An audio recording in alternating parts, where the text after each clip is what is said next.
So what we've got here is a collection of work by the Panic Collective. And the Panic Collective are an international group of artists and curators and scientists who pick single projects to work on together. And one of these projects, which there was the Panic Diaries, which is using hand gestures to illustrate. You get the shocker. It's like all these rude, the peak, all these kind of rude hand gestures as a means of expressing a type of sophisticated story structure where it's autobiographical. It's actually kind of heartbreaking, and rather than do it as a novel, it was decided to do it as a zine and just release it as a quarterly, and then as kind of a joke to only release 3 a year, even though they're calling it a quarterly. And I had been reading a study about how memory doesn't work the way we think it is. Like if you remember something, you don't remember the actual event, you remember the last time you remembered it. And so what happened is that, we'll go to one piece in particular here. So this piece, which is a version of the Neil Diamond album, Hot August Night, and you can see he's got Gene Simmons Kiss makeup on, was born of this idea that I had had where when I was a kid, I was at a friend's house, we were listening to records, we were listening to a Kiss record, but the front record in front of the console was his mom's Neil Diamond record. And so I looked at that record and I listened to the music and I knew what I was listening to was Kiss, and all of a sudden in my head, Neil Diamond was Gene Simmons. And I remember it looking like this. This is how I absolutely remember that album. It's not what it looks like. This is a mashup art piece. So that makeup is not on Neil Diamond on his album cover, but as a nostalgia piece, it sort of expressed this interest that I had in two very different types of music, this aggressive arena rock of Kiss and this kind of amazing singer-songwriter stuff that Neil Diamond was doing, but he was also arena rock. He was also a very popular performer, and I went further with the Kiss motif, and Sean Cassidy is one of the first albums that I think my mom bought me for my birthday one year, and I didn't want it, and I got 2 of them. So I got 2 records that I didn't want, and I brought them both back to the store without opening them and bought Kiss records instead. And so we made it look like Sean Cassidy is Peter Criss, and they kind of look alike anyways. So it works out a little bit. And then with Fleetwood Mac and Ozzy Osbourne, that I took a look at Fleetwood Mac's Rumors album. It was probably the first 8-track cassette that I ever owned. And I was a huge Ozzy Osbourne fan and loved Black Sabbath. And I saw the cover of Blizzard of Oz, and I thought to myself, oh my gosh, that's almost the exact same position as Stevie Nicks on the cover of Fleetwood Mac. And so we just kind of popped it in, and again, it became this comment on the nature of music and appreciation, that you like what you like, that there's certain hooks and melodies and things that we can all respond to, and whether you like something more aggressive and heavy metal like Ozzy Osbourne and his solo material, but that there's this great production and songwriting craft and melody to what Fleetwood Mac put together. And ostensibly Fleetwood Mac with Peter Green on guitar were one of the really early almost heavy metal acts, like along with Humble Pie and Led Zeppelin. So while they were never really a heavy metal band, they certainly had an influence. And of course, Judas Priest covered Green Man Alicia, which was a Fleetwood Mac song. We did a couple different versions of the Steely Dan album cover with Yayoi Kusama on it, and we did this as a giant painting as well. And when this exhibited at the Museum of the Museum of Drawing in Houston, we were going to have a template where people could just add a dot onto the actual painting. So it kind of went back to that kind of art movement that Yoko Ono was a part of, where you could participate in the artwork. And I thought, again, it's kind of interesting to have these 3 iconic Japanese women connect back to one of the early masterpieces of rock and roll studio recording. Barry Manilow and Manowar. 2 guilty pleasures. And the first concert I ever attended was a Barry Manilow concert. My sister couldn't find a babysitter. I was like 4 and I fell asleep during the show and woke up screaming during Jump Shout Boogie. And Manowar was like this incredibly manly, masculine heavy metal band, like almost to a ridiculous degree. And they still produce records. I think that Barry would find this amusing. I think Manowar would not.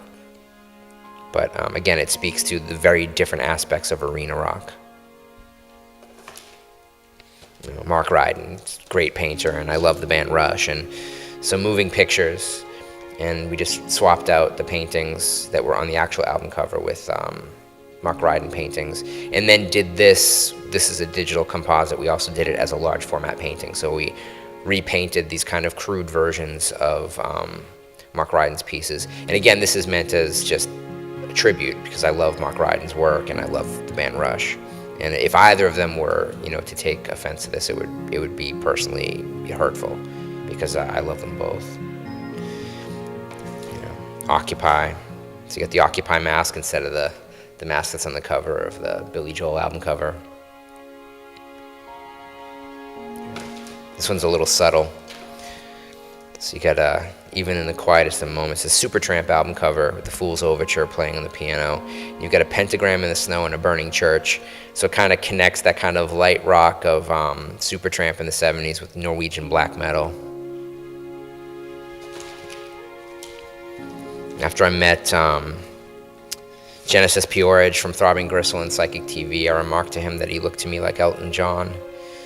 And this was a very early record that I owned as a kid. I asked for it for Christmas, I think, the Elton John Greatest Hits record, and used that font to kind of recreate it. We've got the Psychic TV flyers in the background. He's got the armband, which of course isn't on the original.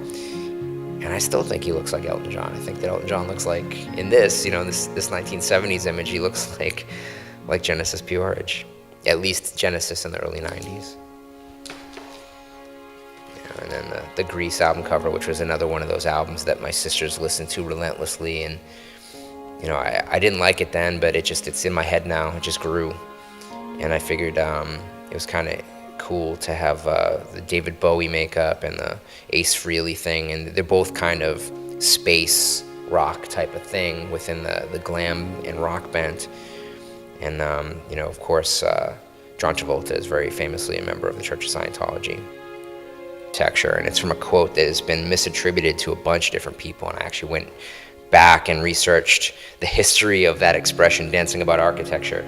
And famously, Frank Zappa had paraphrased the original quote to say that writing about music was like dancing about architecture, that it seemed like a really stupid thing to do. And Martin Mull had made a comment similar to that. It goes back to a reference about an article on Dadaism, and it goes way, way back into the earlier part of the 20th century.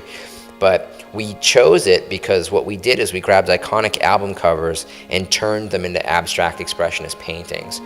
So this is Jeff Buckley's Grace album cover done as abstract painting.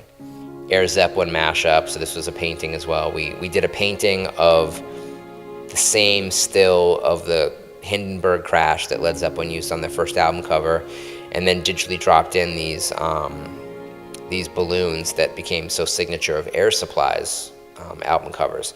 And I mean, on this one shirt, on this one image, you have the literal A to Z of arena rock. And they could not be more different. How could Air Supply be more different than Led Zeppelin? And yet they were both arena acts, both very guitar driven, and both very popular, and both selling, in the platinum status, all of their records mixed in as well. There's also the text series that we did. This is, we took a Bruegel painting, which was used as the cover to a bootleg Black Sabbath Greatest Hits record in the 70s. And we used the same font for Masters of Reality with the opening line of War Pigs from the Paranoid album, Generals Gathered in Their Masses, to make a kind of comment using found art against war and destruction in a way that I think that the lyrics of the song reflect. Like, does it make sense that we have a Tom Neely show and that, in November we're going to have a Torben Ulrich show of abstract paintings that are created using tennis rackets? Whether it's, you look here and you see a cicada wing done in silver, that it's an idealized, the stylized version of this cicada wing that becomes its own object. It has its own mood, it has its own quintessence. And while the inspiration has been this very delicate thing, it is now a very elegant but very powerful thing. That wearing that around one's neck, it's like a piece of bling. It exists as a very specific totem of someone's personal taste. And people often reveal their personality through what they wear. Just as musicians reveal their personality through the songs that they write, and poets through the words that they create, that when you can have enough of these different elements that all work together, I think as a package, it makes this whole venue of Gallery 30 South, a very specifically curated thing. And so not just that we curate shows, but that there's a philosophy behind it, and that it also connects into wanting to bring the contemporary art world back into Pasadena, the city that had such great patrons, that the people behind the Ferris Gallery wound up opening the Pasadena Museum, that a lot of the programming at the Norton Simon and over at the Huntington Gallery, at the Huntington Gardens Gallery, that there's this need and want to bring more contemporary themes to this kind of classical city, which has a lot of plein air painting, that there's this want and need to embrace the 21st century. And so we're doing our best to try and do that while doing something that we love, because I don't think you can really do this unless you love it.